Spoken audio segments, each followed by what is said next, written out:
ব্রাহ্মণবাড়িয়ার বিজয়নগর উপজেলার সিঙ্গারবিল ইউনিয়নের ক্ষীরাতলা গ্রামে আগুন, ব্যবসায়ীর স্বপ্ন পুড়ে ছাই।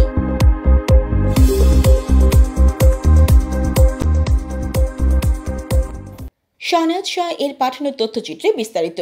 ব্রাহ্মণবাড়িয়ার বিজয়নগর উপজেলার সিঙ্গারবিল ইউনিয়নের ক্ষীরাতলা গ্রামে অজ্ঞাতভাবে আগুন লেগে দুটি দোকান পুড়ে ছাই হয়ে গেছে। 26শে নভেম্বর মঙ্গলবার দুপুর 2টায় এই ঘটনা ঘটে। মোহাম্মদ আহসান আহমেদ রানার মাস্টার লাইব্রেরি ও তাহমিদ এন্টারপ্রাইজ নামে দুটি দোকান পুড়ে যায়। প্রাথমিকভাবে আগুনের সূত্রপাত সম্পর্কে জানা যায়নি, তবে ধারণা করা হচ্ছে যে কেউ উদ্দেশ্য প্রণোদিতভাবে পেছনের দরজার পর্দায় আগুন লাগিয়ে চলে যায়। এতে ব্যবসায়ীর আনুমানিক 2 লক্ষ টাকার অধিক অর্থ ক্ষতিগ্রস্ত হয়।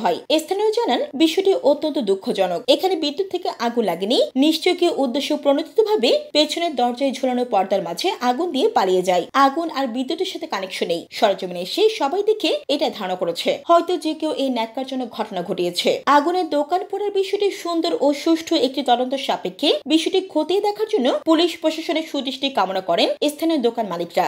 পথিক টিভি নিউজ ডেস্ক।